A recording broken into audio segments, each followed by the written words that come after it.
would be very long because Cove is here, Enriskiddy is here, and the river is here. So you can't really drive across the river. And you'd have to drive all the way into the city or through the Jack Lynch tunnel, which the commute would be a lot longer than boarding the Glenbrook ferry here. So you'll see there's a car already driving down. And this cuts down people's commutes by at least an hour sometimes. As it literally takes about 5 minutes to sail across the channel there. Hello! And this operates 7 days a week, and it's just a great amenity to have along the river here.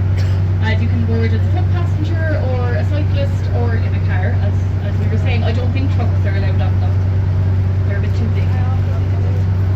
And then just here, on your starboard side, you'll see that there's two walls and a big gap in the middle. So this was the men's public bathhouse for quite some time. So it was a swimming pool.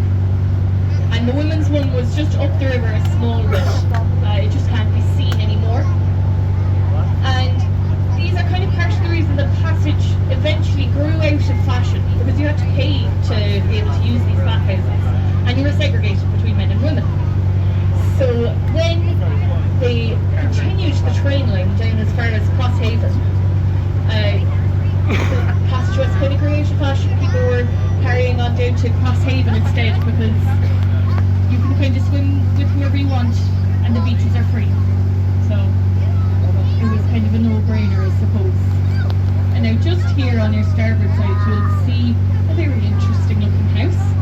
So this is a house that was owned by the Joyce family, and they built this in the 1920s after they returned from America, where they made all of their money. And they had two teenage sons who were desperate to get British passports, British at the time, which they then secured. And when they became adults, one of them, William, he started running with an auxiliary group called the Black and Tans, named so because of their uniforms. And he then went over to Germany in the 1940s and translated fascist and Nazi propaganda into English and broadcasted that to English-speaking countries, which the British Army were not happy with. No one was too happy about that at all. He fled back here, and there's actually tunnels underneath the house, so when they came looking for him, he was nowhere to be found. He was eventually caught and was the penultimate man to be hung for treason in the British Empire, and he gained the nickname Lord Haw Haw. And then we've just kind of passed it here. On the cliff face on your starboard side, you can see a little mural of a dog, and this dog, he saved a little boy. So he was walking with a farmer and his son one day, and the little boy fell into the water, and the dog jumped in to save the little boy, but the dog unfortunately didn't make it back to land. And so the farmer painted that mural to pay tribute to him, to honour him. And then just below that here we've passed the second gunpowder quay.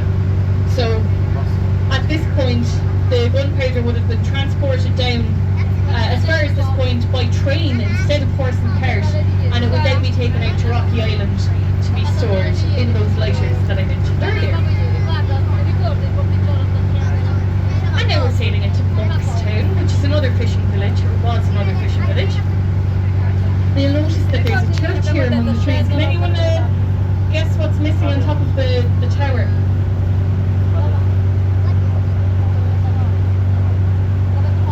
The clock.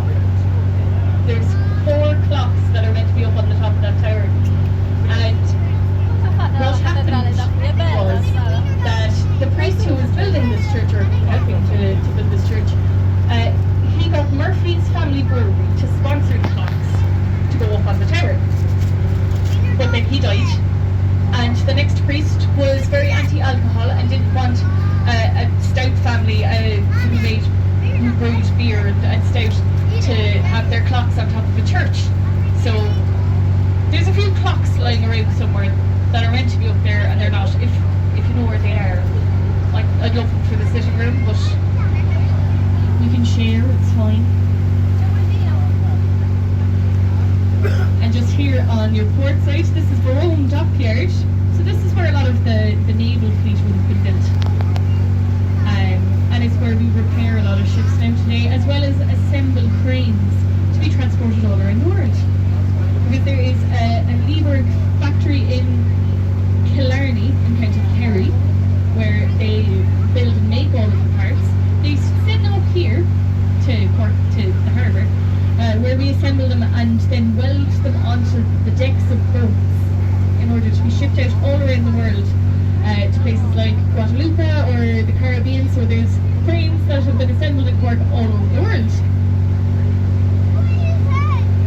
And if you kind of look at the back of the boat here, as we sail away from Monkstown, you'll see that there's a light blue house in amongst the trees with a red gable end, and there's a red door as well. You'll see that above that is a very large building. So this is Monkstown Castle, or the Chateau of Monkstown.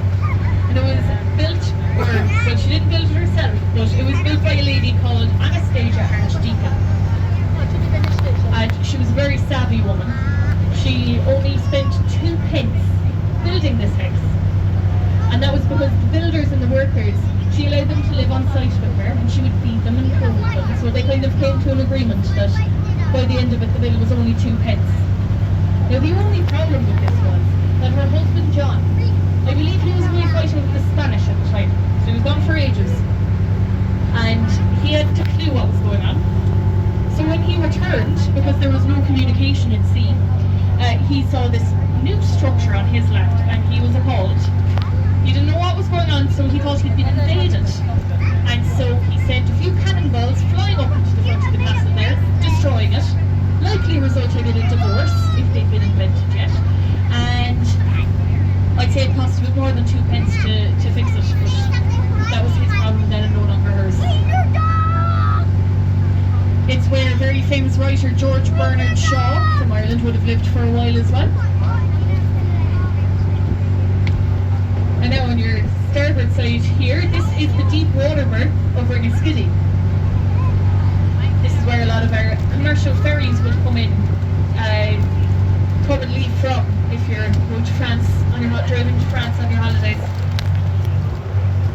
So like Irish ferries or Stena Line or British ferries as well. And then just behind that there, you'll see a lot of trees. So that is the Caribbean Woods. And a man called William Penn and his family used to live there. So William Penn actually founded the state of Pennsylvania in the USA. And as well as that, 2 giants lived there called Mahon and Binney. And you'll see these 2 cranes here, the kind of grey ones that look a bit different. Those cranes, they live here. They always belong here, and they're actually called Mahon and Binney as well.